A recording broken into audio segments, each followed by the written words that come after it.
Hello, everyone. Welcome into the Guilty as Charged podcast. I'm your host, Alex, for this video. I wanted to talk about a couple things I'm looking for in this Chargers-Titans matchup that is going to take place today. A lot of things to get into, but first, I did want to start off with the playoff picture, which has become surprisingly a big thing for Chargers fans to watch. Would not have predicted this when the Chargers, fell to 5-5 at a time or fell to 6-6. But with the win against Miami, they have put themselves in a position to really put their name in there as a playoff team. And so I did want to talk about just a few of the scenarios heading into Sunday. So the Dolphins' loss last night actually made things quite a bit easier for the Chargers in terms of where they stand. So as you can see, if I hit the Chargers win here, that makes things quite a bit easier for the Chargers. They instantly become the 6th seed. Now, there's 2 other games to watch as far as Chargers playoff positioning as well. You have the Jets against the Lions right here. If I make that a Jets win, you see what happens there.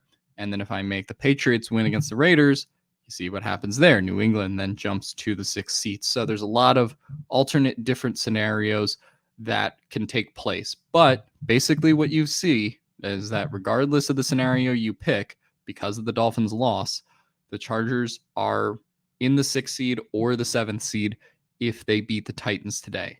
And that's a big if, in terms of the Chargers putting together 2-game winning streaks.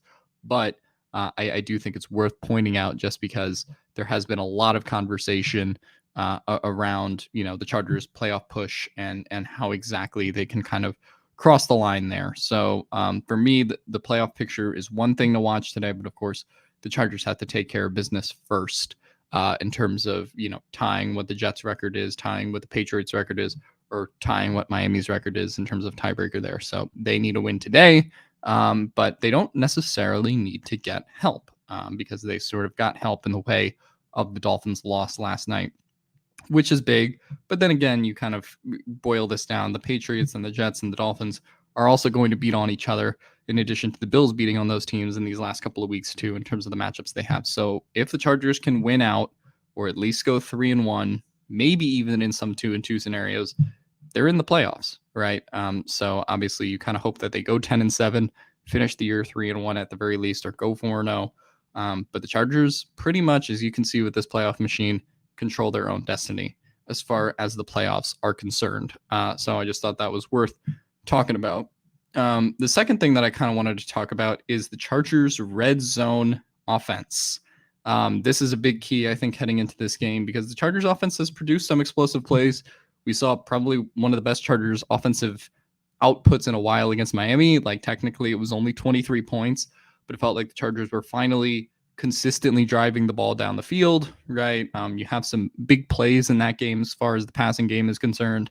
Some good quality runs, some good Lombardi play calls, right? But the Chargers have been a below average red zone team all year. As you see, they're only converting 48% of their red zone possessions into touchdowns. And if you look at their last 3 games, they're only converting 1/3 of their red zone trips into touchdowns as opposed to field goals or missed conversions.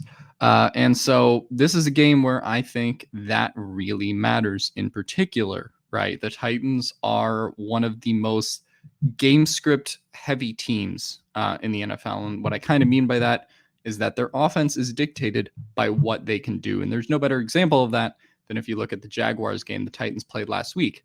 Now, you might be looking at this Derrick Henry box score and going, well, Alex, look, they got 121 yards last week. So is this really a game script problem or a Derrick Henry problem for the Chargers? But if you actually look at box score, Derrick Henry only got 2 of those yards in the second half against the Jacksonville Jaguars. And what is the commonality that you're seeing here? The Jaguars made it a 2-score game in the second half, limiting the Titans' ability to be able to run the ball, right? And so if you get up a possession or 2 possessions on the Titans, they become a lot easier to play, particularly because of their offensive line situation and the fact that they don't have, a big playmaking receiver like A.J. Brown anymore on their team. So I do think that is something to watch a lot of this game will be focused on Derrick Henry because of how the Chargers' run defense has been, but that's also something the offense can control as well. If the Chargers get out in front by 7 or 10 points, it's going to be hard as the game goes on for the Titans to get back in it by running the football. And that's been the commonality in the Titans' last few games, particularly against Jacksonville, also against Philadelphia, for anyone who watched that game as well. But then the conversation sort of turns into, how do you stop Derrick Henry, right? Because I think this is a Chargers team with the state of the Titans' offensive line right now that can do it, right? They put together a good performance against the run last week. Obviously, Derrick Henry is a whole new ball game compared to Jeff Wilson and Raheem Mostert, for sure, in terms of how the Dolphins use their running attack as well. But you look at this Titans offensive line, they're missing a lot of pieces. It's been one of the worst offensive lines in the league, and Derrick Henry's production has suffered, right? So really, I think it's about containing him at the first two levels of your defense. And that is going to be key in this game, even for more of a specific reason that when we talk about Derwin James's injury, Derwin James not going to play against the Tennessee Titans. At the very least, he's doubtful right now. And I would basically take that to mean that Derwin James is unfortunately out for this game, which is a point of conversation, right? Because you're going to have Alohi Gilman and Nasir Adderley back there in that last, third of the defense having to make tackles, right? And, I certainly trust Derwin James's ability to bring down Derrick Henry more than I trust those two safeties. The Chargers, while Michael Davis has been a good corner all year, so is Asante Samuel Jr., you're talking about a group of corners that the Chargers have that aren't inherently the best tacklers either, especially when you get to that third level. And the Chargers have struggled with that as a team all year. So if you keep Derrick Henry's runs inside 5 yards, inside 10 yards, I think that is going to benefit the Chargers a lot from a game script perspective, as we previously talked about, but obviously from a big play perspective too. If Derrick Henry is able to consistently get to the second or third levels or have those opportunities where he's able to turn a 5 or 10 yard run into a 20, 25, 30 plus yard run, then Derrick Henry's going to take it and he's going to burn you that way as well, regardless of what his offensive line is doing. So containing Derrick Henry, the name of the game, and that game becomes a little bit more difficult with Derwin James out in this one, unfortunately, for the Chargers. I do want to talk about a couple other things. Obviously, the play that went viral from the Minnesota game is the Mike Williams play action shot that the Chargers took against the Dolphins. And for a number of reasons, Herbert has the famous rollout to the right there, and then, just hit Mike Williams kind of right in the air, right on the numbers for a perfect pass, right? In the same color rush jerseys that the Chargers are going to be wearing in this game. We also saw that touchdown to Jalen Guyton last year. And play action has been something that has been able to work on the Tennessee Titans. If you want to look at their last game against Jaguars, what we're able to see here is a nice play action sail that Trevor Lawrence is able to get to his tight end, Evan Ingram, right there.